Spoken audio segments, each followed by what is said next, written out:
So we will be learning into the collections framework in Java. Then we will see what are the array list in Java. Then what are the methods with which I can work on Java array list? That is, how do I add the elements? How do I remove the elements? How do I retrieve the elements? How do I retrieve the index of the elements? And how I clear the array list. So those methods we are going to see. So these four. And apart from that, we will also see what is a linked list. In SY, you have studied the data structure. So you know what is a linked list, what is queue, what is stack, and so on. So in this today's session, we'll see, if we have got time permits, we'll look into the linked list also and what are the methods on the linked list. So now basically coming back to what actually is collections in Java. Now Java collections is a framework which provides an architecture. So basically when I want to store multiple elements, as I said, composite elements needs to be stored, I use the framework called as Java, which is used to store and modify the elements contents on the group of the objects, right? So it is basically a single unit. So you don't have to have n number of variables, n number of identifiers, n number of data structures to store that, but instead it will be a single unit of collection wherein you are going to store all these elements. So basically Java will have, or a Java collection will be represented in the set of classes and interfaces. Now you know what are interfaces. In your core Java, you have seen inheritance, single inheritance, multiple inheritance, hierarchical inheritance, multi-level inheritance. You have also learned the concept of interfaces. So collection interface we will have, and we are going to implement the classes based on those interfaces. Now Java collections helps us in achieving the operations which we can perform on data, such as we can store the data, we can insert the data in between any of the index, we can modify the data, we can update the data contents, we can remove even remove a particular element, we can remove the contents of that element, or we can even delete the entire collection. So all these data, so all these operations we can do on collection. So here we can see the Java collection framework, which provides us with many interfaces. So we have to study in collection, we have the set interface, we have the list interface, and we have the queue interface. Now in set, we will be having hash set, linked hash set, and a sorted set, which is also called as the tree set. Whereas in list interface, you will have the array list, the linked list, and the vectors. As you can see the bifurcation here. And in the queue interface, you will have the linked list as well as the priority queue. Now all these data structures you've already studied in the SOI. So based on a particular interface, you're going to implement individual classes and you're going to work on those particular classes. We also have an interface called as the map interface. So map interface is nothing but you have a key value pair. So you have to have a key, and a respective value will be stored in that particular. So that is a map interface. Now again, map interface will be a hash table, it will be a linked hash map, it will be a hash map, and a sorted map, which is also called as a tree map. So this is the complete collection framework which Java supports, or it provides for the interfaces. So proceeding further, now the first collection we are going to study in today's session is your array list. Now, arrays, you have already worked on arrays. So in arrays, you try to store the similar data types with which I can retrieve and manipulate the contents. So your array list is basically, as we have seen, it is going to implement the list interface, right? So I need to create an array list based on the implementation of the list interface. Now it is basically used as it is flexible. I can add, so let's say suppose I have created an array list of 15 students, 20 students, and if more students come in, or in between the students, leave in between, so I should have the flexibility of modifying on the functionality of that particular array list. Then array list is a resizable array. That is implementation of the list interface. So I can resize the array list based on the contents I'm going to get, or based on the contents I'm going to modify.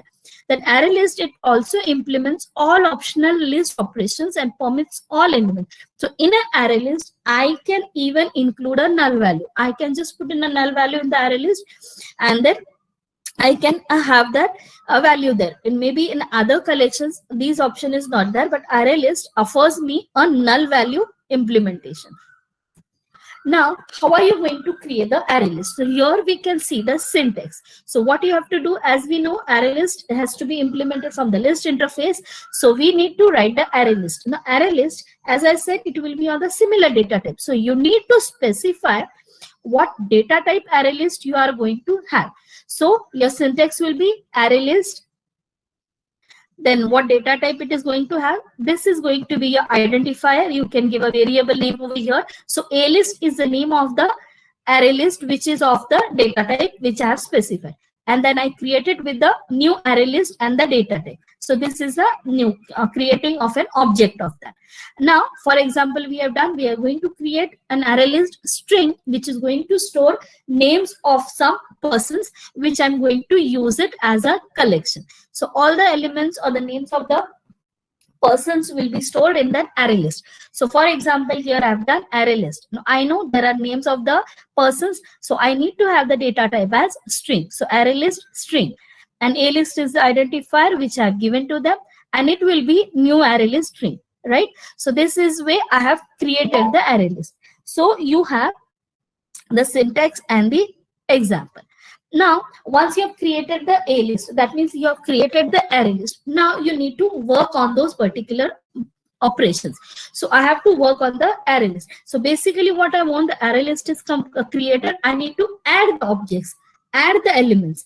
So you have got two methods with which you are going to add elements to the array list. So how do I do that? So I have a method called as add.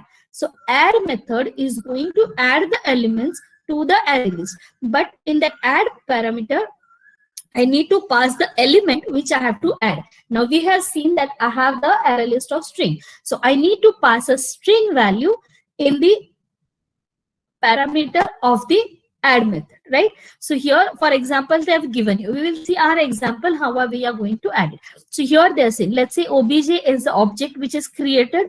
On that object, we call the add method, and in the add method we pass this particular element which is of the string type. So I am going to add obj.add and the hello. So this statement, what it is going to do, it is going to add a string hello to the array list. Now always remember, in an array list, the element which you are adding will be appended in the sense it will be added at the end position, at the last position of whatever element you are going to add it.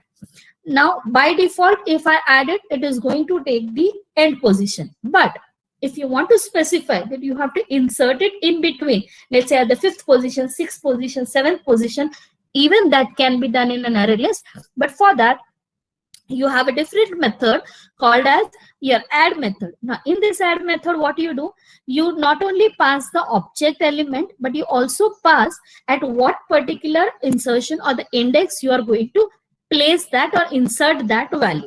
So your first parameter will be the index of the array where you are going to store it, and the object which is going to be passed, right? So it will add that. So for example, they have given you obj.add. So this by will be added at the second index position. But when I say second index position, we know that the array starts from the 0th position. So actually it will be stored at the 3rd position. So even though this is 2, you need to add +1. So 3rd position, my element by will be added in the array list, right? Then once you have added the elements with these two methods, I can even remove the elements. So if I don't want a particular element, I have the method called as your remove. So then remove, I need to specify which particular element or which particular object has to be removed. So here I have to remove. One second, I'll just check if someone is there in the waiting room.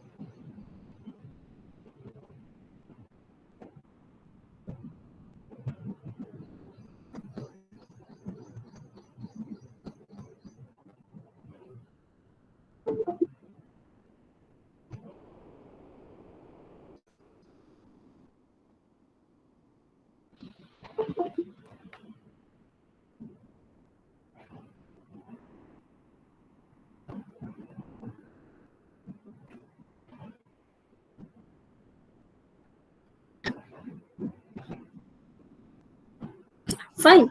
So then I can remove that particular element. So here we have seen, let's say a name called Chaitanya has to be removed. So I need to specify the object.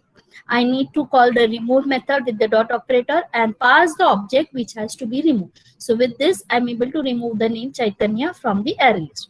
Now, similarly, if I want to remove a particular element which is stored at a particular index, so in that case, I need to pass the index number. I need to pass the index number. Now again, you have to remember here the index number will be 0 to 1. So if you want, if I say obj.remove 3, that means the fourth element in the list will be removed as your array starts with the 0. So with this 4 methods, you are going to add the elements. You are going to add an element at a specific index. You are going to remove an element with the name which you have passed, or you are going to remove the element which is stored at a specific index point. Proceeding further, now we've seen that we can add the elements, we can remove the elements, we can even update or modify the value which is stored at a particular element. So for that, we use the method called as set. So what happens in set? I need to pass 2 parameters. So set the value of what? Where the particular index is stored, and what is the object or the element value which you need to modify. So here, if you see, we are going to set the value to Tom, which is stored at the 0. So 0 is the index position. That means it is stored at the third point. So obj.set, the index is 2 and Tom. So new element which is stored at the second index will be replaced with the Tom. Then this is modification. Now third operation we have seen, which we can work on array list, is your retrieving or the retrieving of the elements which you have already stored, or what is the element or what is the index number of that particular element. So int index of an object get. So these 2 particular elements are going to help you in retrieving the index of a particular object, as well as retrieving the value which is stored at that particular index. So first is int index of an object O. So let's say if I pass here int index of object O, if I pass Tom, it is going to retrieve me the index 2.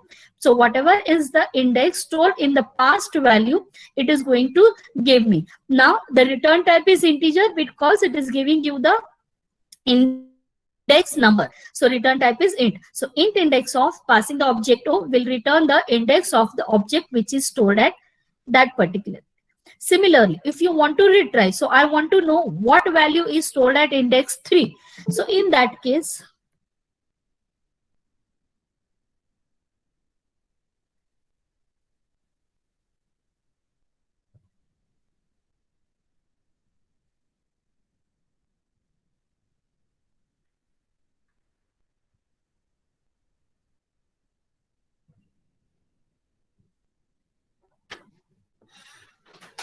so in that case, what happens?